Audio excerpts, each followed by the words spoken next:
ประชุมเรื่องเพลงខ្មែរសូមជូនរឿងបុរសចេះថ្នាំពឹសពោះមានថ្ងៃមួយបុរសឈ្មោះសុកធ្វើដំណើរទៅកាប់អុសក្នុងព្រៃលុះទៅដល់ឃើញខ្លាធំមួយស្លាប់នៅជើងដំបូកក្បែរច្រកភ្លើងចៅសុកពិនិត្យមើលហេតុសពគ្រប់ទៅឃើញថាខ្លានេះស្លាប់ដោយពោះចឹកព្រោះនៅខាងក្រោមខ្លាមានរុនពោះមួយបុរសនោះមានចិត្តសប្បុរសដល់សាកសពសត្វនោះណាស់ក៏ស្រាយថងយាមយកថ្នាំដោះលាបស្រឡាបឲ្យលុះបានមួយស្របក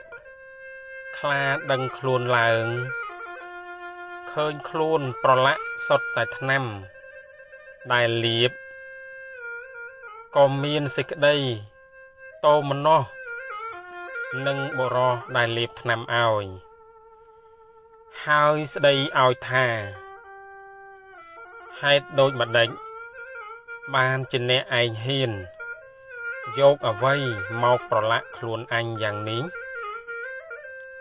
បុរសនោះឆ្លើយថាយើងដើរមកបានឃើញបងឯងស្លាប់ដោយពោះចឹកហើយយើងដោះថ្នាំស្រឡាបលាបឲ្យបងរស់ទេតើខ្លាថាអញមានស្លាប់អីពោះមានចឹកអញពីកាលណាអញកំពុងដេកលក់ស្រួលតើបើដូចនេះអញត្រូវប្រហារជីវិតឯងធ្វើជាអាហារចៅសុកមានសេចក្តីតក់ស្លុតនិងសេចក្តីស្លាប់ជាខ្លាំងក៏អង្វរខ្លាថាបងអើយអាណិតយើងផង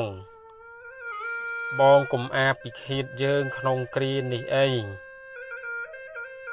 ចាំយើងទៅរកអ្នកប្រាជ្ញណាឲ្យគេជំនុំជម្រះឲ្យបើរកទៅថាឃើញយើងខុសសឹមបងប្រហារជីវិតយើងបើយើងត្រូវទុកជីវិតយើងខ្លាក៏ព្រមតាមសេចក្តីអង្វរចៅសុកវិលមកវិញប្រទះសេះនិងក្របីនៅក្បែរផ្លូវក៏និយាយថាបងទាំងពីរអាណិតទៅជួយយកអាយុយើងផងព្រោះខ្លាដែលពោះចឹកបានរស់ឡើងដោយសារយើងដាក់ថ្នាំឲ្យតែវាប្រាថ្នាប្រហារជីវិតយើងថាយើងធ្វើវាឲ្យភ្ញាក់ហើយធ្វើឲ្យប្រឡាក់ខ្លួនវាអស់តាមពិតត្រូវតែទៅកាត់សេចក្តីឲ្យបរោះនោះឈ្នះខ្លាប៉ុន្តែបើអញឲ្យបរោះនេះឈ្នះទៅមុខជាខ្លាគុំគួននឹងអញស៊ីអញជាអាហារពំលែងក៏ប្រាប់ចៅសុកថាបងឯងខុសមែនហើយត្រូវឲ្យខ្លាស៊ីទៅចៅសុកក៏រឹតតែភ័យខ្លាំងឡើងក៏លាសេះនឹងក្របីដើរយ៉ាងលឿនទៅទៀតលុះប្រទះនឹងសុភាទុនសាយចៅសុកក៏ប្តឹងតាមដំណើរសុភាទុនសាយដឹងរឿងសពគ្រប់ក៏ប្រាប់ទៅចៅសុកថាឲ្យទៅនិយាយអង្វរខ្លាទៀតទៅសឹមយើងទៅជួយគ្រាដែលបុរសនោះកំពុងជជែកនឹងខ្លាសុភាទុនសាយទៅដល់ក៏ធ្វើជាសួរថាបងឯងទាំងពីរនាក់តោះគ្នារឿងអ្វីខ្លានិងចៅសុកក៏បានប្តឹងតាមដំណើររៀងខ្លួនសុភាទុនសាយកាត់សេចក្តីថាបើដូចនេះ ត្រូវបង្ខ្លាឯងទៅដេកត្រង់កន្លែងដដែលឲ្យយូរដូចមុនបើដល់ពេលត្រូវភ្ញាក់ហើយពុំស្លាប់ទេសឹមបងឯងមកពីឃាតមនុស្សនេះធ្វើជាអាហារចោះខ្លាទៅដេកតាមបង្កប់ពស់ក៏ចេញពីរុនមកចឹកខ្លានោះស្លាប់ទៅ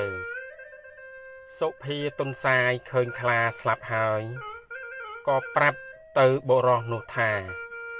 បងឯងកុំលាបថ្នាំឲ្យវារស់ទៀតប្រាប់ហើយក៏លាចៅសុកទៅលំនៅវិញរឿងបុរសចេះថ្នាំពឹសពោះចប់ដោយបរិបូរណ៍ធ្វើគុណបានទោស